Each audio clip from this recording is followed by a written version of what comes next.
अस्सलाम वालेकुम नाज़रीन, ड्रामा से तरके वफा के नेक्स्ट एपिसोड में आप देखेंगे मरियम जिसकी वालदा का इंतकाल आसिफ और अनीला की वजह से तो हो गया, मगर ये अनीला पीछे फिर भी नहीं हटती क्योंकि पत्थर का दिल तो है ही। मगर इधर मरियम की फुप्पो भी किसी से कम नहीं। इतना कुछ हो गया, भाभी मर गई, मगर इस वक्त में भी अपने भाई को परेशान करना नहीं छोड़ती और ऊपर से टसवे बहाकर सच्ची बन के ऊपर आ गई कि हया ने यही कह दिया कि आप अपना खाना बना लीजिएगा, मैं अब्बू का अपना खाना बना लूंगी। और ये बेटा इसी माँ से तो सीखा है। आसिफ भी अपनी माँ का ये इमोशनल ड्रामा देखता है। अब मरियम जिसकी वालदा अभी तो बस मरी थी, तो उसने अब मायके को भी वक्त देना है क्योंकि बड़ी बेटी जो है और वालिद ऊपर से बीमार हो गए, बुखार हो गया, तो उसे ज़्यादा फिक्र होती है। वो अपने वालिद से मिलने के लिए आती है तो वालिद अपने बच्चों को नसीहत ही करते हैं, मैं चाहता हूँ तुम तीनों एक मुट्ठी की मानिंद रहो। तो इसी दौरान ये आसिफ तो बहुत अच्छा बनता है। सिर्फ यही नहीं बल्कि वो कुछ वक्त बीतने के बाद अच्छी बनने की एक्टिंग कर रहा है क्योंकि मालूम जो है कि मरियम से अच्छा बनूंगा तो ही तो सबतैन को बदगुमान करूंगा। मरियम हया से भी कह देती है, आसिफ भाई तुम्हें कुछ अजीब से नहीं लग रहे, आजकल बड़े अच्छे बनने की कोशिश कर रहे हैं। ये सुनकर हया भी मुस्कुरा देती है, हाँ आप ही बिल्कुल ऐसा ही है। फिर यूं ही मरियम जो कि काफ़ी देर से घर वापस लौटती है, काफ़ी खुश भी थी कि अपनी फैमिली से मिलकर आ रही थी, मगर क्या मालूम था कि इस अनीला आपी के कहने में आकर ये सबतैन तो पहरेदार बना बैठा होगा।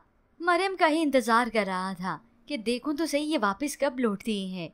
तो बस फिर जैसे ही मरियम आई उसे तो कड़वी बातें सुनाना शुरू कर देता है, तुम्हारा फ़र्ज़ बनता है कि नहीं, मेरे अलावा तुम मेरी फैमिली की भी थोड़ी सी कुछ कर्टसी रखो, उनके साथ भी खुश इखलाकी से पेश आओ, उन्हें भी वक्त दो। मरियम तो ये सुनते ही हैरान रह जाती और परेशान भी क्योंकि अब तो उसे मालूम है कि सबतैन के कान भरने वाली इसी की अपनी आपी है। मगर उसे हैरत है कि कानों का कच्चा इतना सबतैन क्यों है। ये कैसी फैमिली है जहाँ पर हर रोज एक दूसरे के खिलाफ साजिशें कर रहा है। ये सुनते ही सबतैन का गुस्सा तो जैसे सातवें आसमान पे हो गया। बात सच्ची थी पर कड़वी भी। सबतैन ने ये कबूल नहीं किया, मरियम अब तुम हद से बढ़ रही हो। तभी थक हार कर मरियम ने कह ही दिया, मैं तो बस कोशिश कर रही हूँ कि अपने इस रिश्ते को बचा सकूं, लेकिन अब मुझसे और बर्दाश्त नहीं होता। अब यूं ही मरियम अलग सोच विचार में बैठी है और ये सबतैन अलग दिल हार के बैठा है। ये अलग बात है इसका दिमाग अपना कोई काम करता नहीं। बस जैसे अनीला आपी की बातें सुनता है तो मरियम से उसके घर वालों से बदगुमानी हो जाता है। तभी तो मरियम ने सोच लिया कि वो इस आपी के खिलाफ कब तक लड़ेगी और ये सबतैन इसी तरह से रोज रोज मुझे बेइज्जत करते रहेंगे क्या।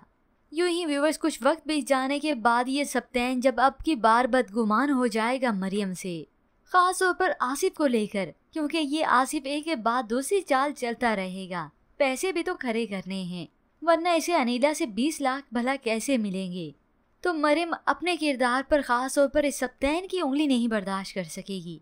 तभी वो फैसला कर ही लेगी सबतैन से अलग होने का और उसी वक्त ही ड्रामे की कहानी में ट्विस्ट आएगा।